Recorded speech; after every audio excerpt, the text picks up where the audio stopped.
قسم ہے فجر کے وقت کی اور 10 راتوں کی اور جفت کی اور طاق کی اور رات کی جب وہ چل کھڑی ہو کہ آخرت میں جزا و سزا ضرور ہوگی۔ ایک عقل والے کو یقین دلانے کے لیے یہ قسمیں کافی ہیں کہ نہیں؟ کیا تم نے دیکھا نہیں کہ تمہارے پروردگار نے عاد کے ساتھ کیا سلوک کیا؟ اس اونچے ستونوں والی قوم ارم کے ساتھ جس کے برابر دنیا کے ملکوں میں کوئی اور قوم پیدا نہیں کی گئی، اور سمود کی اس قوم کے ساتھ کیا کیا جس نے وادی میں پتھر کی چٹانوں کو تراش رکھا تھا، اور میخوں والے فرعون کے ساتھ کیا کیا۔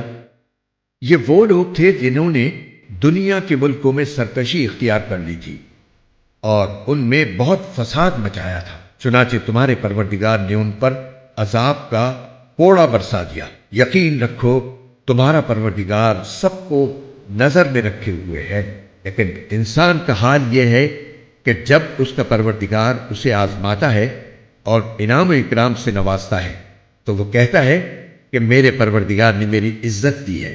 دوسری طرف جب اسے آزماتا ہے اور اس کے رزق میں تنگی کر دیتا ہے تو کہتا ہے کہ میرے پروردگار نے میری توہین کی ہے۔ ہرگز ایسا نہیں چاہیے۔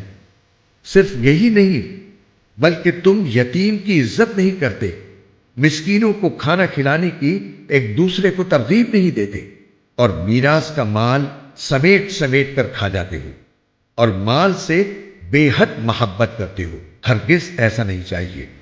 جب زمین کو کوٹ کوٹ کر ریزہ ریزہ کر دیا جائے گا اور تمہارا پروردگار اور قطاریں باندھے ہوئے فرشتے میدان حشر میں آئیں گے اور اس دن جہنم کو سامنے لایا جائے گا، اس دن انسان کو سمجھ آئے گی، اور اس وقت سمجھ آنے کا موقع کہاں ہوگا؟